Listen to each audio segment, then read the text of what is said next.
Good afternoon, everybody. Uneducated Economist here. So many times on this channel, I have stated that the price inflation that we are experiencing throughout the economy had less to do with the monetary policies coming from the Federal Reserve and had more to do with the supply chain breakdown. A lot of people want to roll their eyes, shake their head, call me crazy, and say, how is it that you could possibly not see money printer go burr, prices go up? It is so obvious that's what happened. Now, I was looking at lumber, and so was a lot of other people, and when it ran up to $1,700 per thousand, that's about 4 times higher than what would be considered a normal price, everybody wanted to point at lumber and say, look, quantitative easing is causing the lumber prices to go through the roof. And I said it then, nope, this is due to a supply chain breakdown. Now, I had been reporting on lumber mill curtailments, inventory depletions, even OSB manufacturers towards the end of 2019 were going into indefinite curtailments, pulling billions of square feet of inventory off the market. OSB being like the main sheathing for new construction. So I knew it then. I said, man, there is a huge inventory depletion taking place. Then the pandemic kicked in. There was even more mill curtailments, even more inventory depletions. Then people were handed a stimulus check. With that stimulus check, they ran down to the lumberyard and started building decks and fences and gazebos and raised garden beds and remodeling the house. They were trying to enjoy their environment because they knew that they were going to be stuck at home. That zapped the little inventory that was left and what really caused the prices of lumber to go up to $1,700 per thousand. Now, I said it then. What is everybody going to say when the lumber prices come back down to a normal price? And people called me crazy then, saying lumber's not going to come back down to a normal price. Well, here we are at $635 per thousand. This is the same price in the futures market that we had experienced back in 2018, prior to all the stimulus, prior to the quantitative easing, prior to the pandemic. So what happened to the inflation? It was due to a supply chain breakdown, and now the supply is being reestablished. And now I have to think, what is it that the Federal Reserve is doing right now with their monetary policies?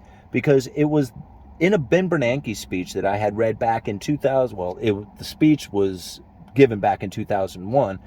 But in that speech, Ben Bernanke knew. He said that the Federal Reserve was going to be running into the lower bound and how dropping of interest rates was no longer going to be an effective tool for stimulating the economy. He said that's okay because they could use something called forward guidance. Well, they didn't call it forward guidance back then or jawboning. I call it credible threats, but that's really what it is, and they use the term forward guidance today. So now in this Ben Bernanke speech, he described the forward guidance or the tool that they were going to use to stimulate the economy. He describes it with the guy who invents a gold machine. Now with this gold machine, this guy could produce as much gold at will with very little cost or energy. The moment that this information gets out to the markets, the price of gold would plummet immediately, even before the guy produces a single ounce of gold or even has the machine to do it. Just the credible threat alone would get the markets to behave in a fashion that would cause the prices to come down. That is the tool that the Federal Reserve uses, credible threats. Now, I also have to refer back to a John Williams speech, who is the New York Fed president, and the title of that speech was Monetary Policy for a Low Neutral Interest Rate World. In that speech, John Williams was stating that they are going to let inflation run extra hot, extra long for the extended period of time to shoot for a 2% average inflation. Considering that quantitative easing 1, 2, 3, and 4 failed to produce the inflation expectation that they were hoping for, they needed to use another aspect or another way of going about it. So the average inflation rate is really a makeup for the fact that they were failing to get to the inflation target of 2%. Now, I had to ask then, how in the world are you going to get the inflation expectation to go up, considering that the quantitative easing 1, 2, 3, and 4 failed to do it? Then the pandemics kicked in, lockdowns, inventory depletions, there was less stuff out there for people to buy, supply and demand laws start kicking in, and next thing you know, the prices are going up. But so much attention was given to the Federal Reserve and their quantitative easing for being the reason for the price inflation that we were experiencing that nobody really paid attention to the supply chain breakdown being the real reason. I was one of the few people who have been saying it. Well, now here we are sitting at $635 per thousand, which is the same price that we had experienced back in 2018, and there's no more inflation in lumber. Where did it all go? All right. It was because the reestablishment of the supply chain when it came to lumber. That brought the prices back down. And we're going to start seeing that happen throughout the rest of the economy. It's going to take some time, and it's not going to happen right away like it did in lumber, but it will eventually happen. Think about what's going on at Walmart and Target. They are oversupplied with stuff. There's so much so that they don't even want to take returns back. You go to take your return back to them, they're telling you to keep your stuff and here's your money back as well.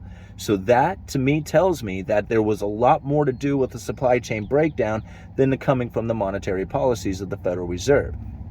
So I'm going to leave both the Ben Bernanke speech and that John Williams speech down in the description. And the last speech I want to leave down there is a Christopher Waller speech. And this one was given, I think, 6 or 7 months ago.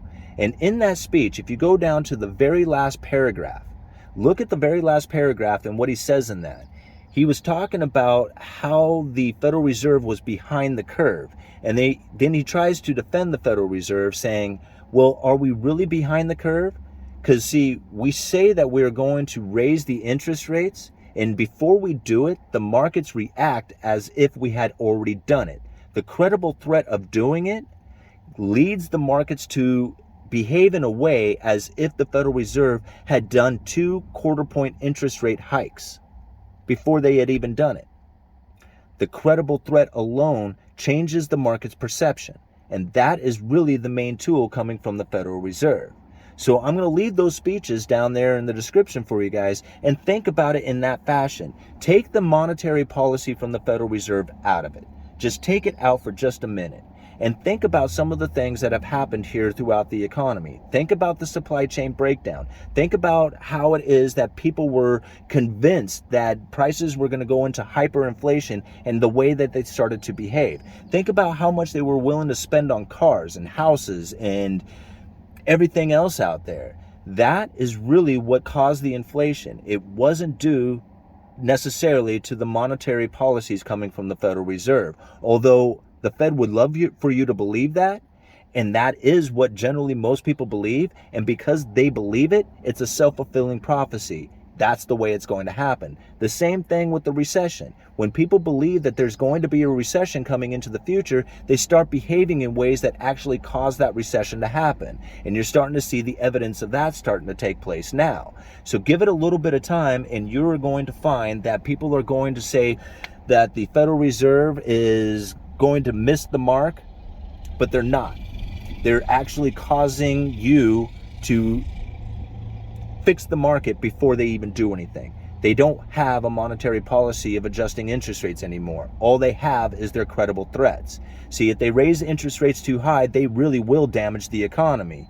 But if they tell you that they're going to raise interest rates really high, you will go ahead, the markets will go ahead and behave as a way that they believe that the markets are going to should behaving. I mean, I'm not sure how else to describe it, but the credible threat alone will get the markets to behave in that fashion.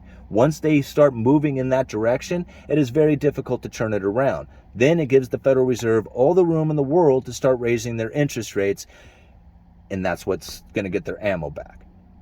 The recession is going to be a self-fulfilling prophecy, just like the inflation expectation that came from the supply chain breakdown.